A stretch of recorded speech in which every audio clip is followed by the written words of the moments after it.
पंजाब के पूर्व डीजीपी सुमेध सिंह सैनी की petition Punjab Haryana high court में लगाई गई थी, जिसमें उन्होंने एंटीसिपेटरी बेल की मांग की थी और साथ साथ केस को पंजाब से बाहर या तो सीबीआई को देने की बात की थी या किसी और एजेंसी से इस मामले की जांच करवाने की बात की गई थी। 11 बजे से लेकर 4:30 बजे तक इस मामले पर सुनवाई हुई है। कई तरह की दलीलें दी गई हैं। एडवोकेट हमारे साथ है, बातचीत करते हैं। सर, कई तरह की दलीलें हुई, फैसला रिजर्व रख लिया गया, लेकिन दलीलों पर बातचीत करना चाहूँगा। क्या कुछ सैनी पक्ष इस मामले में कहता हुआ नजर आया, क्योंकि पहले भी उनको कोर्ट से झटका लग चुका है, उनकी जो एंटीसिपेटरी बेल थी उसको रद्द कर दिया गया था।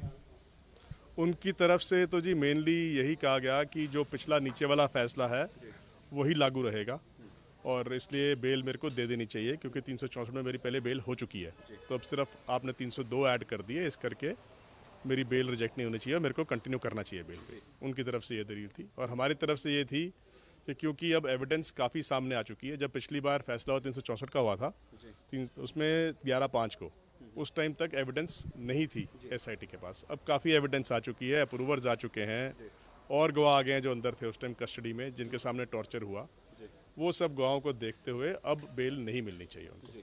इसके अलावा जो केस ट्रांसफ़र करने की मांग कर रहे हैं, वो कह रहे हैं कि पंजाब में नहीं, किसी बाहरी एजेंसी से इसकी जांच करवाई जाए, क्योंकि यहाँ पर कहीं ना कहीं राजनीतिक द्वेष की भावना से कार्रवाई उनके खिलाफ की जा रही है। उन्होंने मांग करी है ज़रूर जी, और सीबीआई के लिए मांग रहे हैं खास तौर पे, पर उसका हमने जवाब ये दिया है कि सीबीआई ऑलरेडी उनके दबाव में है, जिस करके सीबीआई ने जो पहले इंक्वायरी करी थी और इसी केस में सीबीआई ने पर्चा दर्ज किया था 2008 में, उसके कागज़ भी देने से हिचकिचाहट कर रही है सीबीआई। तो इसलिए सीबीआई पे विश्वास नहीं किया जा सकता इस टाइम किसी भी हालत में, इसलिए सीबीआई को देना तो बिल्कुल उचित नहीं रहेगा।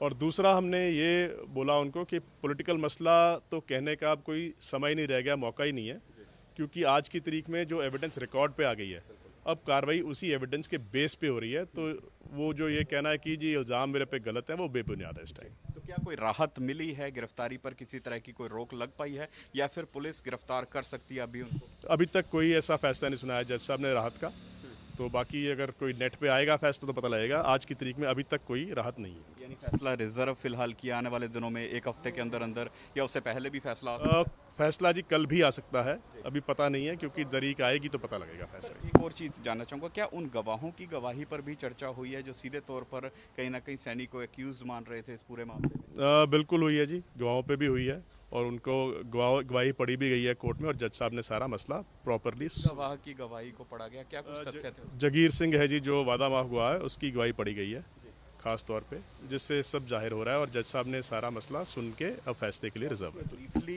जगीर सिंह ने सब कुछ क्लियर किया है कि किस तरह ये इंसिडेंस हुआ था, क्या थोड़ा बताना चाहेंगे? एग्जैक्ट बता रखा जी उन्होंने। ये बताया कि कैसे इलीगल कस्टडी में था बलवंत सिंह मुल्तानी, कैसे उसको टॉर्चर किया, कैसे स्टिक इंसर्ट करेगी उनके गुद्दे में और कैसे इंजरीज हो गई।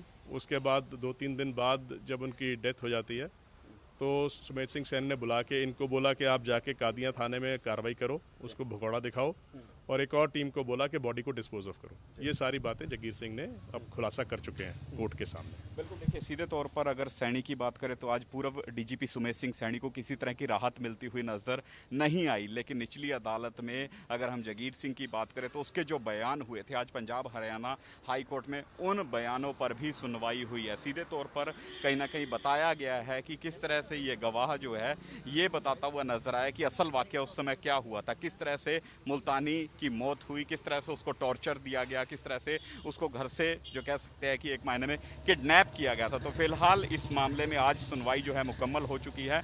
आने वाले कुछ दिनों में इस पर फैसला आता हुआ नजर आएगा। देखने वाली बात रहेगी कि किस पक्ष की दलीलों से हाईकोर्ट सहमत होता है और क्या डीजीपी सुमेध सिंह सैनी जो कि पूर्व डीजीपी हैं पंजाब के, क्या उनको किसी तरह की राहत मिलती है या फिर नहीं। कैमरामैन देवेंद्र सिंह के साथ विनीत कपूर, ANB न्यूज़, चंडीगढ़।